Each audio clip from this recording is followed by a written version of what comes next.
this compute. All right. Hope that works.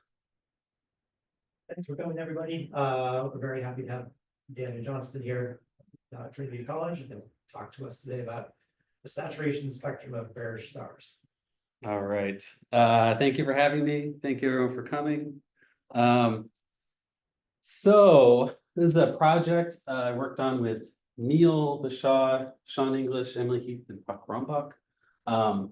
And there's kind of a lot to kind of unpack from that title itself. So we'll spend a little bit of time thinking about extremographs, saturation spectrum in just the simple graph setting, and then apply that and look at that in terms of our hypergraph setting into the where Berge stars come up and Berge graphs come up. Okay. I included this just to be thorough. Pictures of our graphs. We have a star on there, a complete graph. Okay. And we'll start with just an example for the Turon number. Turon number graph, maximum number of edges possible in vertex F3 graph. And just a basic example here. For tool number 6P4, here's our P4. What we're looking at is the construction for a lower bound. So here, there's no P4s in our graph. Add any edge in there, we're going to get a P4. So we have a lower bound for the maximum number of edges in a P4 feet graph. And for the upper bound, we'll have to, I can probably, oh no, okay. For our upper bound, we'll consider a graph on 6 vertices with at least 7 edges. And so we get a, let's see, 7 times 2 over 6. So that's going to give us, because we have to have one vertex of degree at least 3 in our graph, right? And so it's going to be kind of common kind of thing we're going to have to look at when we're looking at stars. We start to have to be very specific about the degrees of our extremographs, okay? But we get something that looks like this, and we'll note we got to have more edges. If it's any of these, we'll very quickly spot P4s. If it's any of these, we get P4. There's only 3 other edges, so it means we'd have to use one of those gray edges, which we'd be forced to have a P4 in our graph, which gives us that this has to be 6. Okay. Not too wild of a thing happening yet. Okay, so this from Montel, looking at triangle free graphs, and that lower bound construction is kind of like a balanced complete bipartite graph. So n over 2 times n over 2. Extended by Turon, so using complete balanced L-1 partite sets, right? Extension of this, and kind of summarized by this arrow stone. Okay. And again, this is great as long as the chromatic number is not 2. If it's 2, you get a 0 here. You're left with a little n squared. If it's not 2, you get the Lie term coefficient. Okay. So what we want to do from here, okay, is think about this idea for saturation. So what we're doing is we're keeping the idea that there's no there's no F in our graph, but if we add an edge, it creates a copy of F. But now it doesn't have to be the maximum number of edges in such a graph, right? So any graph that has no copy of H and any edge we add into it is going to be H saturated, right?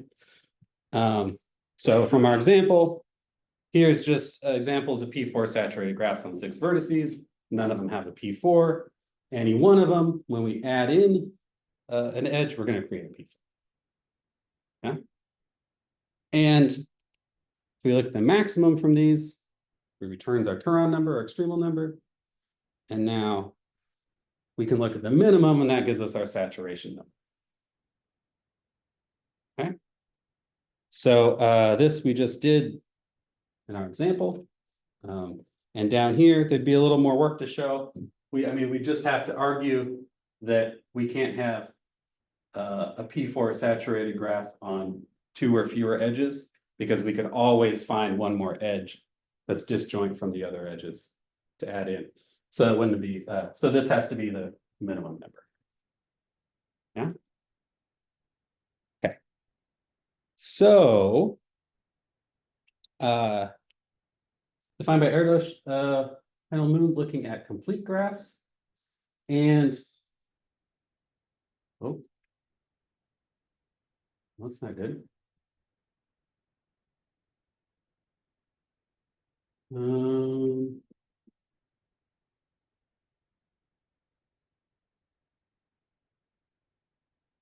Well, sorry, I might have to, I don't know what's going on here. This worked moments ago. Okay, so let me, it's good on my computer. I can close this, open it back up. Sorry about this. Should be, yeah, should be working here. I don't know why it would have disappeared on me. Let's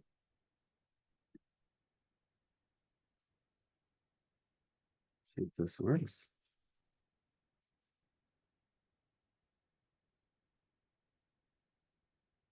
Yep, okay, great.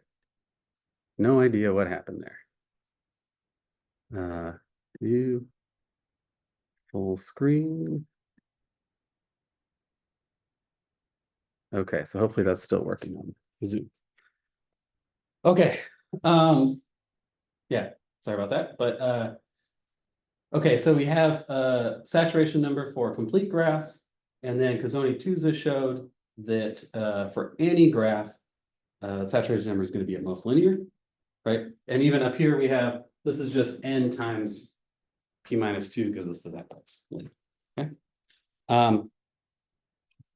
So we generally end up with a gap between those numbers. Okay, even with so for non-bipartite graphs, we're going to get sublinear for this and something n squared for the extremal number. Even for bipartite graphs, we end up with a gap often. Okay, like for our paths. Okay, so now, yeah, we want to think about the edge spectrum or saturation spectrum of all the values between the saturation number and extremal number that we can actually come up with. We want all integers m such that there exists an n vertex, m edge, f saturated graph. Okay. Studied by this group in '95, looking at triangle free graphs, and been found for cliques, other families of graphs. We're going to be thinking about stars, so I'll mention this one. It's shown that the edge spectrum or saturation spectrum is complete, so it hits everything between those numbers there. So, and again, we'll just look at this example here. Here's our saturation number for 6K14, extremal number, and we'll notice most of our saturated graph here has degree 3, and anything that's not degree 3 has to be connected over here. So that when we add an edge in here, one of the endpoints has to hit something that's degree 3. And so we can kind of build up the extremal number by removing one of these edges and kind of replacing it. So send an edge here, send an edge here.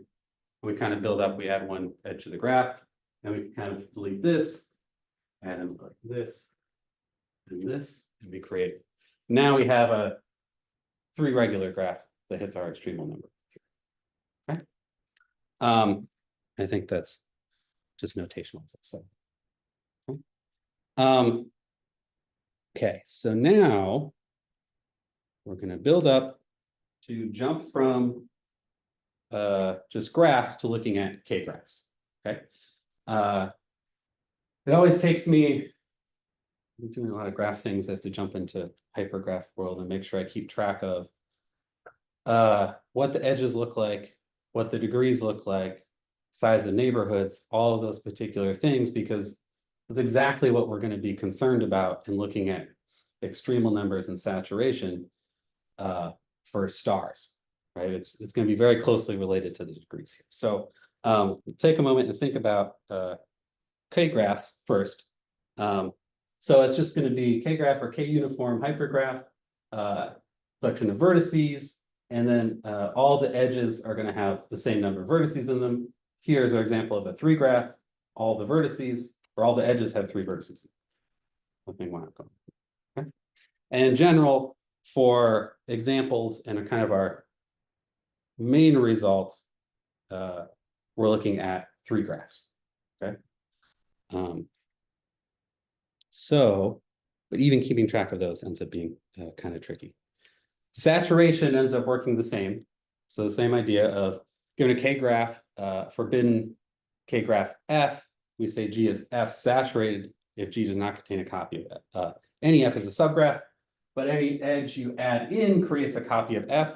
We could also think of F as like a collection of graphs and think about the same thing. So we could forbid a whole collection and then add in one edge to create something from that set of graphs. Okay. So we don't have direct analogs to those other bounds we found before, but we do have a saturation. So K saturation from Kirko here. So if we think of the regular graph setting or simple graphs, we call those 2 graphs. So that would be like a saturation 2 here, which we return our bound that's linear. And if we look at our complete graphs, so again, this is the complete K graph on L vertices. We'll look at an example of that in a little bit. This returns, so if we think of a 2 graph, this is going to be extremal number of KL is still n squared. Okay. So they just kind of rise with the uniformity of the hypergraph. Okay, so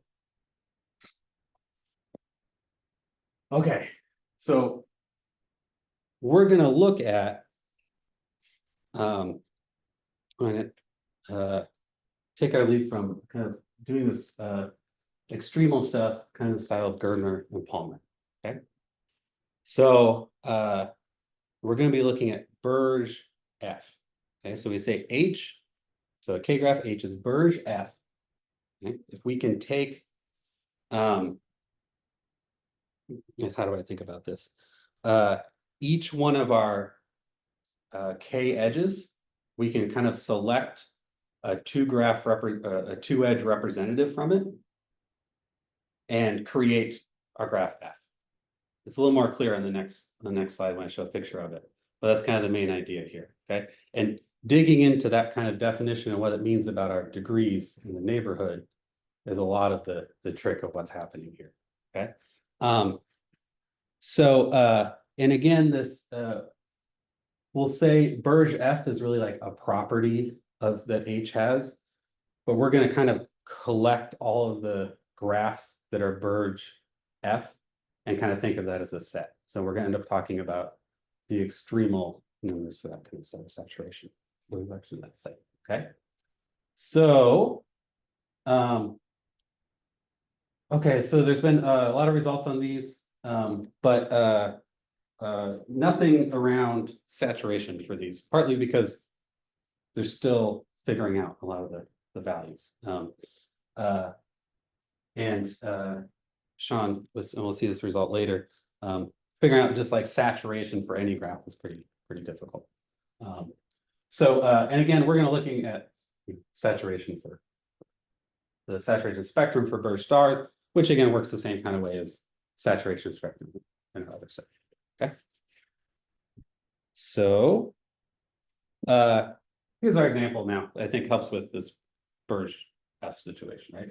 So here, each one of our edges we select kind of, or each one of our hyper edges we select kind of one pair of vertices to represent it in our graph over here.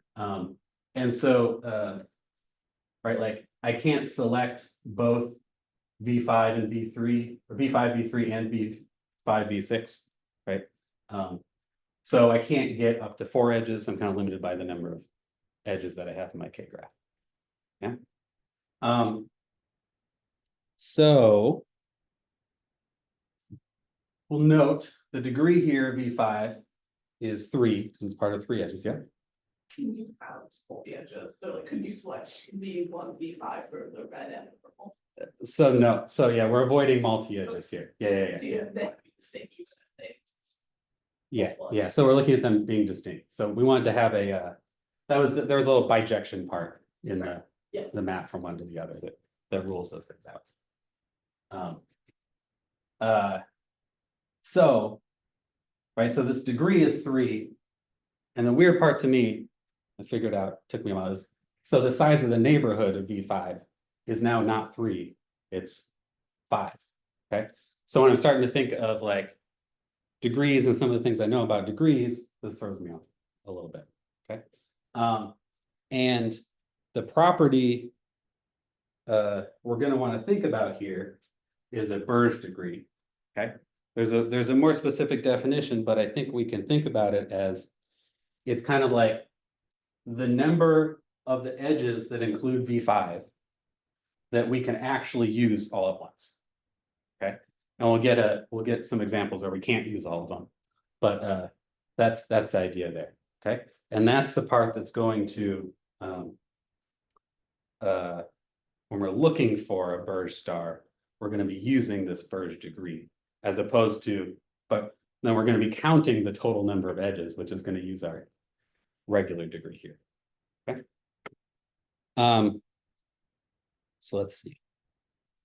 To keep track of these things, okay. This is very helpful as they get more complicated. Okay, so here's our link graph. So it's the H link, so it's specific to this graph, and it's for our vertex V5. All right, so it's all the neighbors of V5, and then we get an edge in the link, like V1, V2 is in the link. If V1, V2, V5, our red one over here, is an edge in our graph. Yeah. So we can kind of see now the size of our neighborhood. We have 5 vertices in our neighborhood, and there's 3 edges in our graph. Okay. And to help us connect this to our Berge degree, we're going to this tree component number, which is just the number of these components that are trees in our graph, okay? Which then connects the size of the neighborhood to our Berge degree, okay? So it's here, right? We have 2 components that are trees. So if we take our neighborhood, size 5 minus our 2 components that are trees, we get back to our 3, right? So kind of what's happening here is if let's say like I start at kind of one piece here, and I can pick V4, V5, and I can go to the next vertex here, and I can use V1, V5 from my red edge, but I'm left with kind of at this like leaf degree in a tree. It works out that I'm kind of left with one vertex over here that doesn't get used up, or that I'm not allowed to use. Okay, which I think is a very helpful connection to make between those, like when we can use vertices for our representatives, for like how many can we use, right? We're trying to find our Berge structures. Okay. All right. So other example here, this is one that's going to show up a few times, is the complete 3 graph on 5 vertices. Okay, so this is the one drawing this on here is a little bit of a mess, because it's we can see what's happening, right? Well, has to contain all the edges, right? So we have every set of 3 vertices is going to make an edge, right? So this is, I was going to draw this picture here. I guess I could point this way. And they could see if that works. And draw a picture here. So here's our A5, 3, and just to try to draw all of our edges pretty quickly. And then I got 5. And now it's this. And this. And this. And this. And that's all 10 of them. Right, which is not easy to keep, like that's not helpful if I'm trying to understand anything about this this graph, yeah. But I could maybe notice now, if I think of, like, if I label these V, X, Y, Z, W. Now I can think about the length of V. This.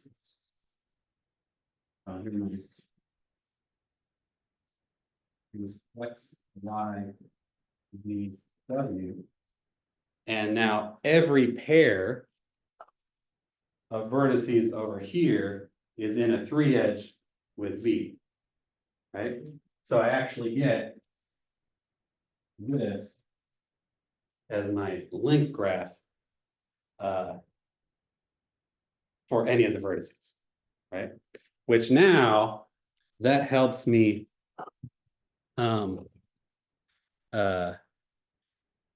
okay, so the degree of V, I can just count up how many edges are in my link, right? So there's 6, so that's the degree. And now if I want to think about the Berge degree, this is where I could have just said this up here and people probably could have pieced it together, but I like the picture. So our link is K4, okay? So now, if I'm looking at the Berge degree, the size of the neighborhood's 4, there's no trees in the link, so we get a Berge degree of 4. And so this is a little strange too, because now we have more edges than what we can use for our Berge star that we're going to try to think of. Okay.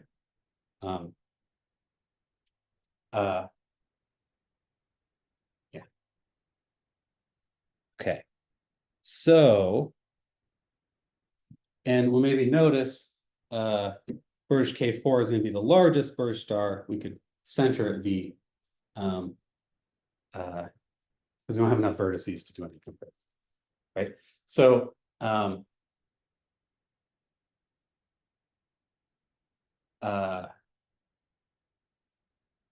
that's the other way we can kind of think of Berge degree as kind of like the largest Berge star we can center at V, which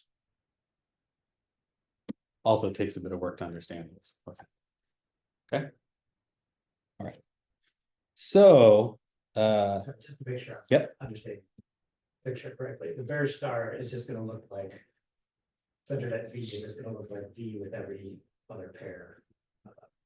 yeah, so we could get W, Z, Y, Z, X, Y, X, W. yeah. So I mean, so I could pick like 4 of these edges as long as I hit all of these vertices over here. So this and like I think any 4 Okay. are probably going to work because I think I have to hit all of them. Yeah. So that would be a yeah, our Berge K4. Okay. Yep. Yeah, even, which is weird, even though like it has more edges there. So it's a little straight, like that's kind of why we're kind of clumping them together as like a family of things. Yeah. No else on board with that? Yeah. Okay. So these are kind of the more straightforward constructions. We're going to need this one for later. Okay. This gets to be the So even kind of draw these things gets to be a bit much. So this is one of our main pieces we're going to use here in a moment. And we kind of mixed actual edges together with this dotted area is going to be like a partial link. Just to try to avoid a picture like over there. Okay, so what's happening here is the solid oval shape thing here. That's an edge. There's one on the top. These circles in the middle, those count as just edges for each of the like x1, x1, 2, x1, 3. And then inside the dotted box, those two edges are counting as like a partial link for both U1 and V1. So this is kind of saying this x11, x13 being in this partial link means U1, x11, x13 is an edge in our graph. And we'd also get U1, x11, x13 is an edge in our graph, right? So we could, and if we try counting this up, we get U1 into this partial link gives us 3 edges. V1 down to this partial link gives us 3 more edges. So we kind of have 6, 12, 18, 19, 20, and then 21, 22, 23 edges inside of here. Okay. But after struggling to sort that out, we can see that maybe the links for this help with what's happening here. We kind of have 2 types of vertices here. This V1, so that top edge gives us V2, V3 in our link, and then this partial link gives us this triangle. And then over here, these are always a little weird because it doesn't feel like it's like constructed to see exactly what's happening here. But so x13, okay, so x11, x12 is in there because of the circle. And then let's see, because x11, x13 is an edge here in this partial link, that means it's an edge with x11, x13, u1, which gives us that edge right there, right? And so if we keep track of those, it gets mapped over to here. And those are the 2 types of vertices that we have in the graph. Okay. All right, so now I want to think about, again, we're building towards saturation stuff.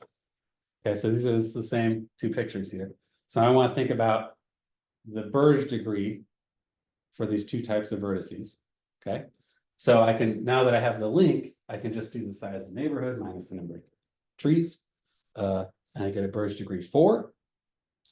And I'll notice if I add any edge to L that includes V1, either it's going to include some other vertices and I make the size of the neighborhood bigger, which is going to make this larger. I mean, I guess I could up this by 2 and this would get up by 1, but either way, that's going to make this Berge degree larger. Or if I make it among the vertices already in there, I drop this tree component number by 1. So both of those things increase my Berge degree. And similarly, Berge degree on the right is 4. And if I add an edge into my graph that contains x13, either I'm going to increase the neighborhood, increase in the Berge degree, or it would include this U1, V1, and that ends up boosting those Berge degrees up. So those are kind of the 2 different ways we call things aggressively saturated. Okay, we had to start like, these are really aggressively saturated type 1 and type 2 to keep track of things. And so if all of your vertices in your graph are aggressively saturated, your graph is aggressively saturated. So what that means for us when we're trying to do constructions is that I can have disjoint copies of my aggressively saturated graph.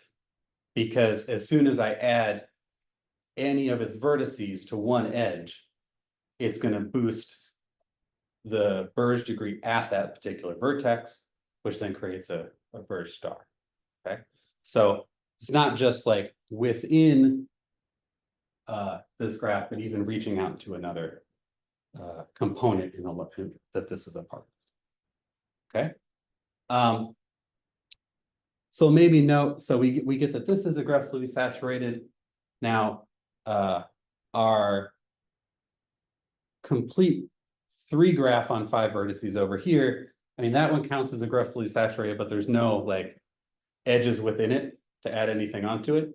We could imagine having, like if we have 2 of them, maybe I'll draw it quickly. So we have 2 of these. They just joined. And we had kind of one new edge that we added in here. It'd have to look something like this. So if I picked out V, X, W, and I think of like the length of V would now look like, well, these on K4, and now this forms an XW, something like that. So that would now bump that Berge degree up by 1.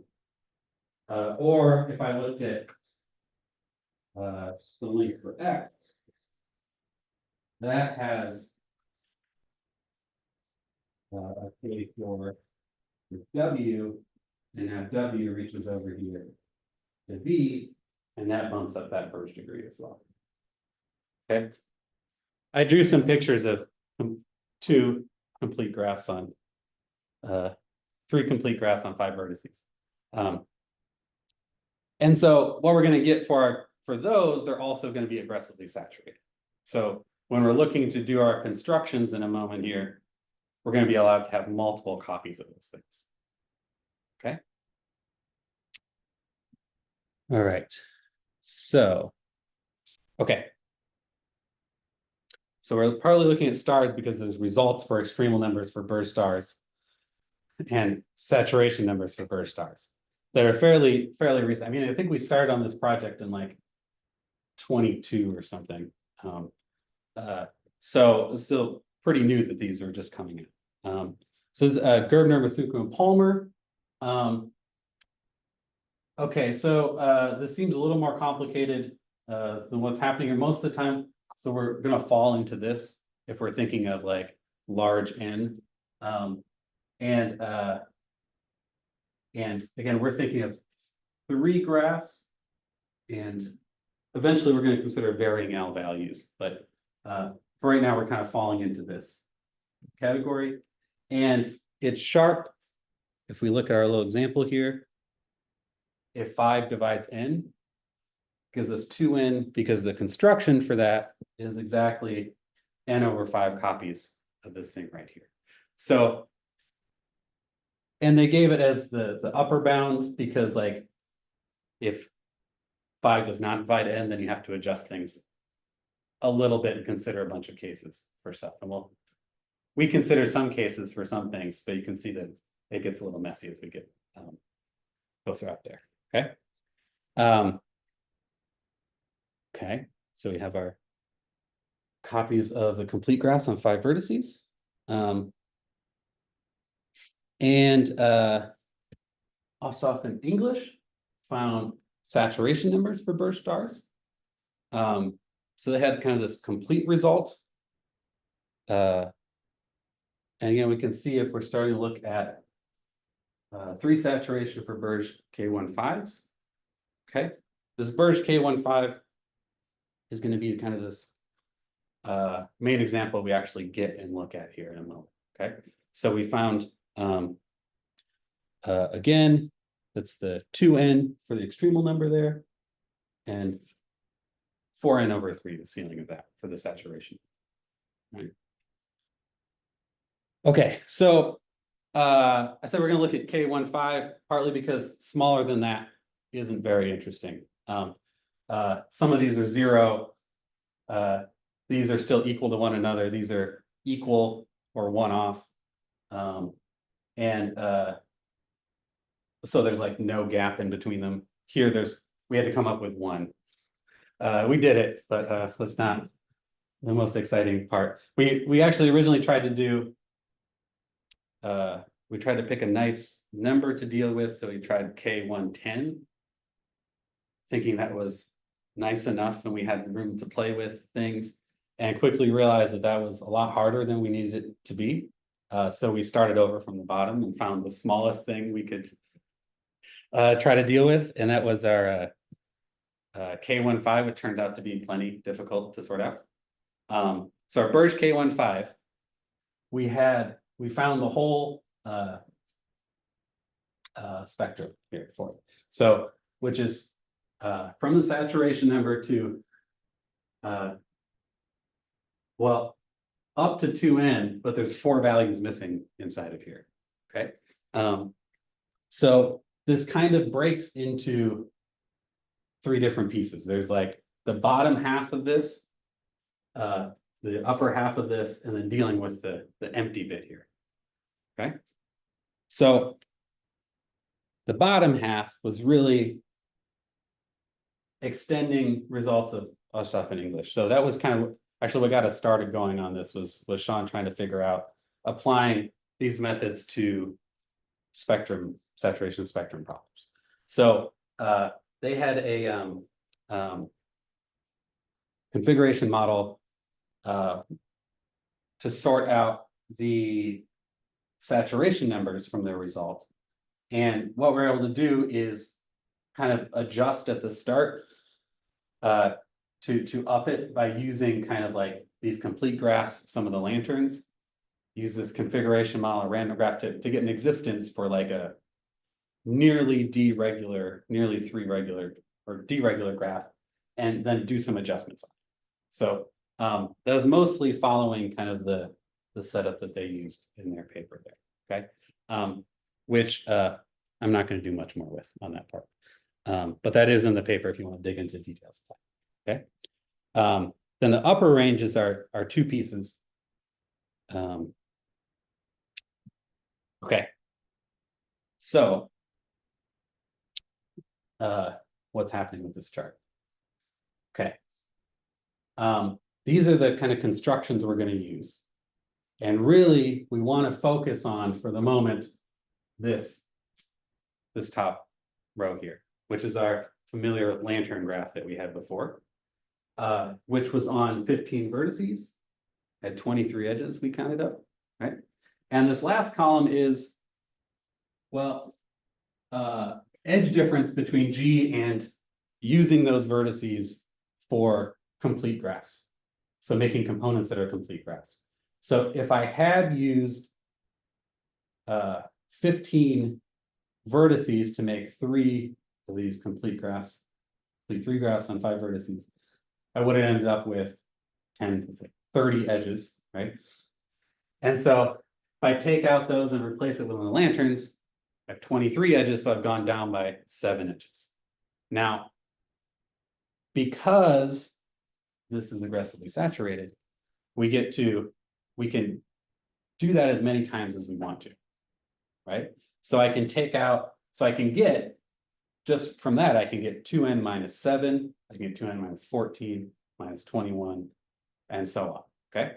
Now, this part then is a little bit harder to sort out because we're going to do it mod 7, okay? So we're going to fill in between the lanterns in some sense. And then we need to find things that matched up nicely, some multiple of 5 that we can take out a complete graph and substitute these things in.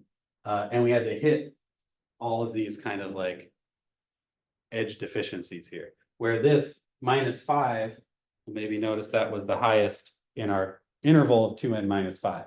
Okay. Okay. And that's, again, like we take out 20 vertices worth of complete graph. So we've taken out 40 edges, we replace it with a graph that has 29 edges. So we're down 11. So that's how the whole thing works, right? So I'll put the pictures up. We don't have to understand all the pictures of what's happening here, but we can, they're nice, I don't know. We put all this work into figuring out what that lantern was, so now we know what's going on. And the thing that happens with this, okay, with these pieces, is we can have things like Z here, which is only part of two edges. Right? So we can have that a little bit. We just can't have, well, what, three, we can't have three of them, because then we could add in one edge that just collects all those three together. And our graph would not create a new Berge star there. Because we'd only be adding one edge. We wouldn't be able to get a star center there, right? But you know, things like B, again, this one only has three edges. And then Q, you have to draw it in two parts just to see. Those edges go on top of this. There's just are too many happening already.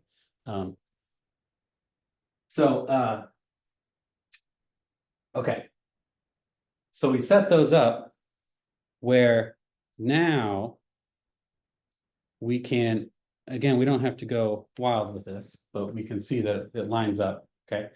So if I set, if I let M be in the upper half of that interval, M star is just, well, kind of like how many edges we've dropped from 2n from our extremal construction, okay? And we think of M star as like mod 7, is mostly what's happening here. We can take out kind of 3A worth of complete graphs and plug in lanterns, and arithmetic works out. You know, to get B equals 1, we can, you know, take out some of these, put lanterns in, and then for the last piece, put this part in, okay? Lines up. Similarly, we do that for each of these setup here. Sometimes we're allowed to use 2 of these, sometimes we just can't have too many there, and that works out for all.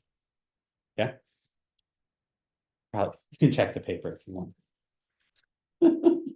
Okay, so what's left, all right, is what happens close to the extremal number. Okay, we need that to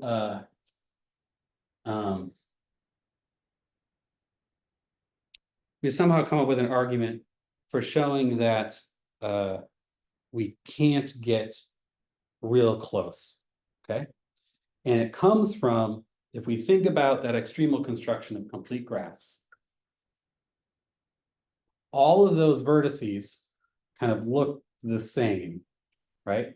They all have degree 6, and they all have a length that looks like a K4.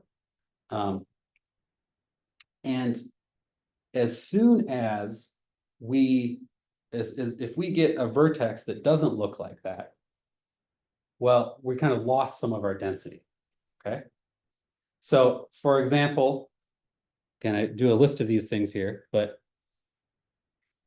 if I have a vertex that has 8 neighbors, okay?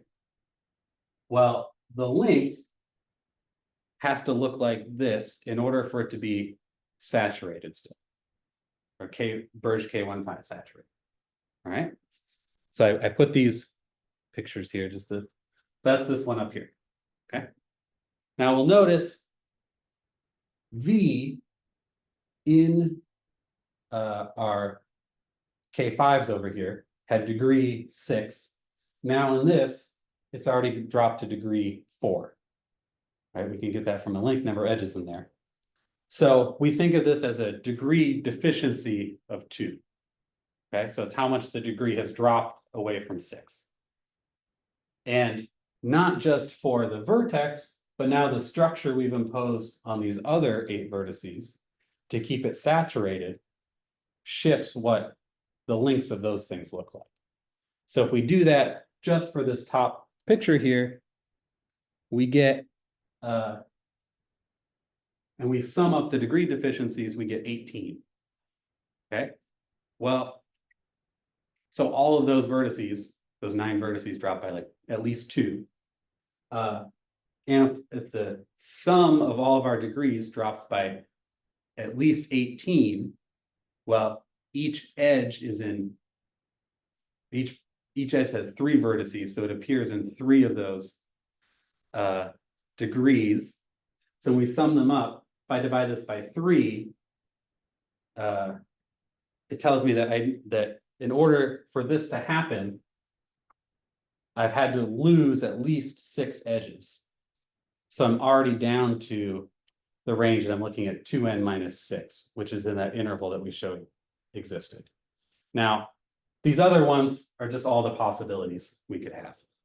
And so some of these, just within the neighborhood, we drop far enough that shows that we lose at least 5 edges and we fall into our interval.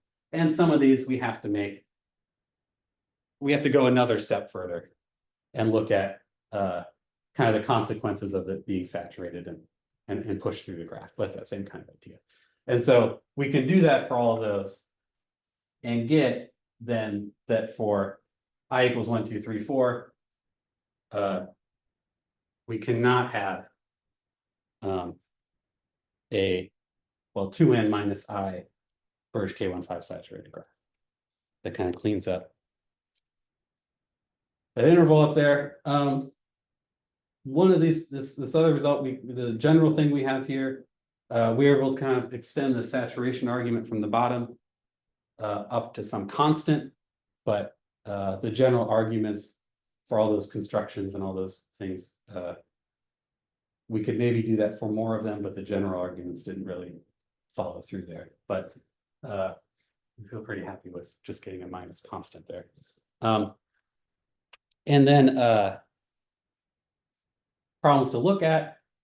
Can we do it for larger Berge K1Ls? I mean, we could probably do it for 6, maybe 7, but you can imagine the gaps between our the modular arithmetic gets bigger and harder, and we have to come up with more examples, and just trickier to figure out. K uniform hypergraphs for K larger than 3. Well, half the time figuring out what was happening depended on the link graph. Otherwise, I couldn't even follow what was going on. So now if that link is like itself a 3 graph.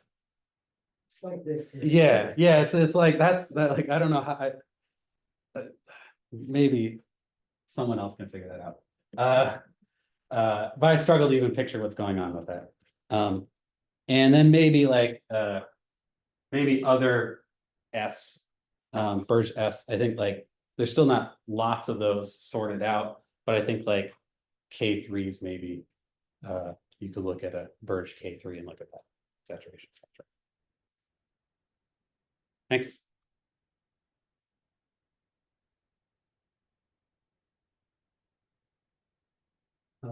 So on the result, the main result, you had, I think I spaced out for a second. You have this restriction that 5 divides n. Is that just because that you want to be able to break it down into K5s? And can you say anything for? Well, so if we can't use those complete graphs, then like we could knock off and make it a complete 3 graph on 4 vertices, and some of our things will hold. But now we're adding into the mix extra vertices that are not necessarily aggressively saturated. Okay. So when we go to shift some of those constructions that had degree 2 or 3, in particular the one that we used 2 vertices that just had Berge degree 3, well, that was allowed because everything else was aggressively saturated. So we can maybe sort that out, but it requires some extra thinking in pieces and kind of messes up some of our numbers there. But you can still get like an interval up to some like yeah, I think we get to a minus a constant from at the end. I think that would be right. And so, but those constructions, like it took us a while to find one like for each of the mod 7s, right? And so if we look at what am I thinking about? to get this, to get -10 here, we had to have two B's, right? So the B had two vertices of degree 3. So now using two of those with another piece, now we have to, maybe we got to do something at the end with the last 9 vertices, and it's not that complete graph anymore. So we didn't quite dig into, could probably figure something out, but don't know exactly what. Yeah.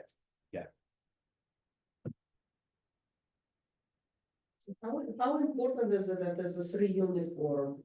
Can you kind of generalize it when you allow 3, 2, 1? Like in your hypergraph, you have a variety up to 3. We did not think about that. So like adding like 2 edges and Yeah. 3 edges together. Allowing even like edge with just a single vertex and 2 and 3, but you have a maximum 3, but you're not necessarily uniform. Is that like important that just have all of them the same size or? Well, it was easier to do all of them of the same size, to think about what was happening. So But now I don't you have think the any of same us, three, right? yeah. So maybe that's a question to think about. I mean, so this is really like maybe the first spectrum result for this. So yeah, that'd be a reasonable thing to think about, is like any kind of direction you can gain some traction. I think is a reasonable thing to think about. I don't know, I can't translate that exactly off the top. Do you expect like the other direction of this bottom theorem to be true, that there is some constant where if you just move a little way from your extremal, you don't, that it's not in the saturation? I would think so, unless something weird happens from that shifting of the not divisible part, that maybe that itself drops the extremal number enough that they run together. But in the like nicely. I divisible would think there'd still be a little gap there. I would think there'd still be a gap there. Yeah.